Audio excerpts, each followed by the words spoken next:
If you were to tell me a few years ago that all this was going to happen, I'm going to go to Brazil, I'm going to meet an amazing community, I'm going to do videos with some of the biggest YouTubers in that entire country, and also meet the love of my life in Brazil, I would have told you to off and called you a madman, because there's no way I would have predicted everything that's happened. I wanted to make this video for a while, but I figured, getting some time to think after my second trip to Brazil was going to help me put my ideas better together. And by the end of this video, I want to just tell you guys the one thing I realized that changed my life in the last few months. First things first, obviously I'm back in Canada, changed the background a little bit. We're gonna do the food reviews and all these kind of free foods in this blue room now. Second of all, another change in my life, probably a lot more important than a blue wall and a new setup, is this on my finger. This is a Brazilian promise ring. I've asked my girlfriend to have one of these. I put one on her finger. Hopefully she's wearing it right now. On my second trip to Brazil was our 1-year anniversary. And yeah, I've never felt this way about anyone before. So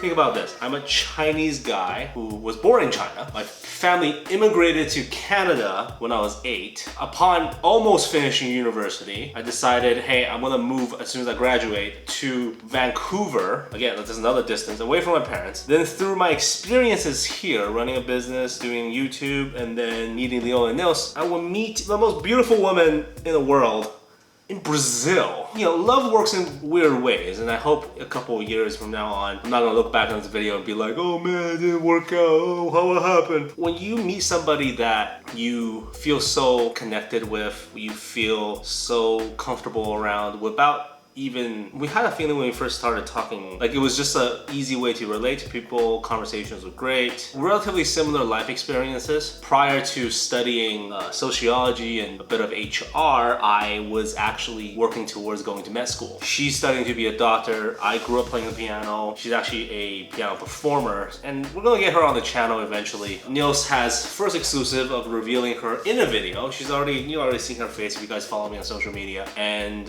she just makes me want to be a better man. And I think the most important part about this journey was finding someone like that, knowing that, hey, I could have these feelings, I could be in love. Prior to meeting her, I was stuck in a bit of a rut. I wasn't very confident, I wasn't very good at talking to women. I went on lots of dates and never really had that connection with anyone. And through this journey in Brazil, I found out that my values were mismatched with a lot of people in my city and in my country. Brazilians generally value family, generally value, at least in relationships, as much honesty as possible and expression of love. Whereas in Vancouver, if you express love, you're the awkward person. You're almost like committing a crime sometimes, because everyone wants to take it slow, everyone wants to be super free and things like that, which is, it's just admirable, but it's not really a great way to want to start a family or build a strong relationship. And I feel like some of the times I felt so disconnected with the dating scene was because my Chinese culture side had an emphasis on family and had an emphasis on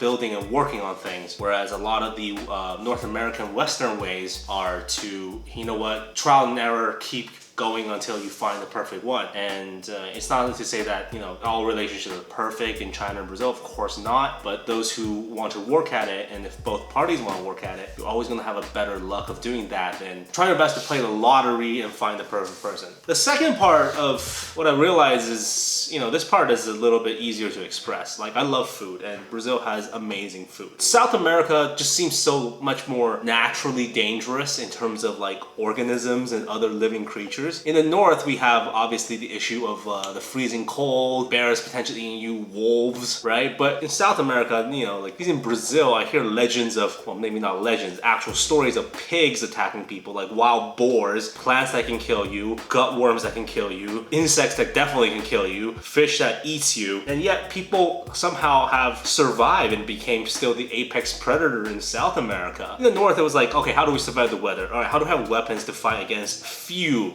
predators in the north? And then in the south, it's like, oh yeah, there's way more diversity, in terms of the larger things that can kill you. And then somehow people had time to make sauces out of basically frag grenades. Now, for those of you guys who don't know what this is and you haven't watched Kalia Shop recently, we brought back a pequi sauce. Pequi is a savory and bitter, a slightly bitter fruit that's kind of like very popular in Goiás, very popular in Minas Gerais. And this is the part where I kind of like realized, and we're going to talk about people of Brazil in a second, but people are fascinating. People are so fucking weird. This is a fruit that doesn't have any like notable taste that you would expect people to usually like eating. So the other part about this fruit is if you bite into the core in the center, not only does it not taste good, but there are actually little spikes that pop out and stab you in your palate and your tongue and whatever it makes contact with. So these are tiny little bitter grenades that taste like, you know, as some people would say, taste like almost like feet. I learned to like this taste, but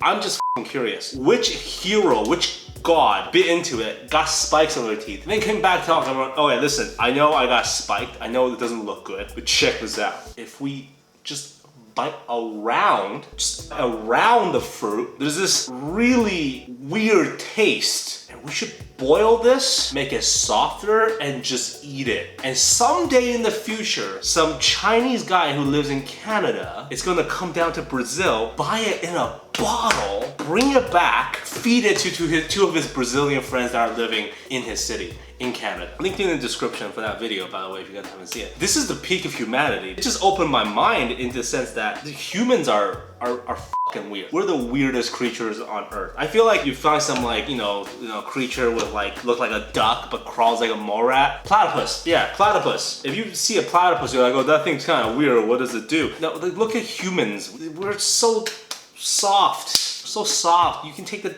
buffest human and a gorilla goes on him and rips him in half. But this curiosity, this brain that we have, this capacity to learn results in something completely ridiculous like a Paqui sauce currently in Canada. And that comes down to the third thing that led to this realization I had about Brazil. So I went there twice. And one of my favorite things in my life right now is occasionally having somebody who recognizes me, not because they recognize me, just because of the fact that I've actually had a positive impact on someone's life. Makes me want to make more videos, and if I were to have any job besides the one I have right now, I'll probably try to be a full-time YouTuber. Seeing all these beautiful faces, seeing all these wonderful people, it really made me, even though they're telling me that the content made them happy, I think them telling me the content made them happy makes me happier than they were watching the content. It's a beautiful cycle of not only entertaining you guys hopefully, but also like creating conversations and obviously creating positivity that eventually will lead to something else better, or at least supplements what's going on in people's lives. Certainly I felt inspired meeting people in Brazil. My first BGS, it was nuts. I didn't realize, like, Leo Nils is like, hey, you might need security to walk around, otherwise you're gonna be stuck taking pictures for hours. And I'm like, don't worry about it. Went to buy pastels, and for about 30 minutes I was stuck walking step by step back to the BBTV booth. Turns out you can't even walk 50 meters without seeing smiling faces, and there's no way I would have said no to anybody who approached me at BGS. The thing is, I'm not even that big of a YouTuber. I'm just a guy who, are friends with Leo Nils. And I didn't see myself ever as somebody who's worth that kind of time. But as I'm interacting with people, as I'm talking to people from all over Brazil, I just see so many, there's kids who, like, this is so important to them to have this experience, and yet, you can see like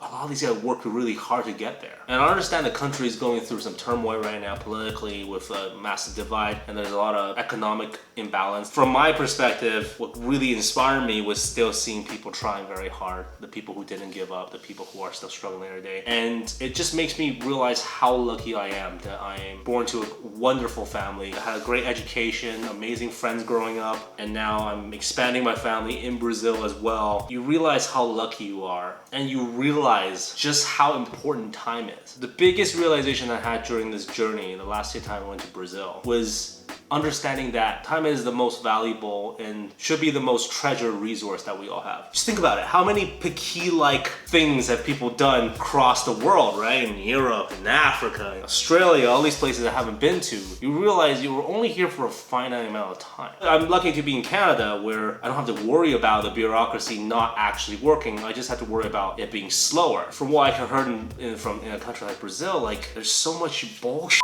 that people are not sure if the sky's gonna fall on them, the ground's gonna crack under their feet. And for those of us who have the opportunity or have the ability to have a stable life, we gotta value that time. Not everyone's that lucky. We gotta take advantage of that time and live the best life possible. And at the same time, try and help those who are not as well off as we are. With this knowledge, I started working out a lot more. I started trying to learn new things, read a bit more, work a little harder at my career, and also want to make more videos and, you know, just talk to you guys a little bit more. I'm not promising any great content yet, but what I want to do is ultimately say thank you to everybody I met, to everybody who's been on this incredible journey. It's made me a better person. I hope you guys enjoyed this video. Just a little bit of more of a sentimental video. Try to throw some humor in there for you guys, just so you're gonna be like, oh no, Jeff is gonna be all sappy and shit. If you are new to the channel, thank you for watching. We do a bunch of silly videos, and sometimes we do some serious videos like this. But yeah, we like to have fun here. Enable the notification if you can. Leave a comment. What do you think? Maybe let me know some of the videos that you want to see me do, or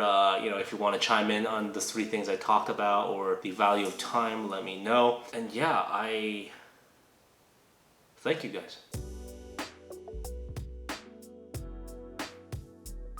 People are, why are your phone here? This is a little white spot here because the wood is wearing off, and I don't know why I was like, you know what, let's cover this. It's more for me than for you guys, okay? Or if a phone company want to sponsor, you can put it here.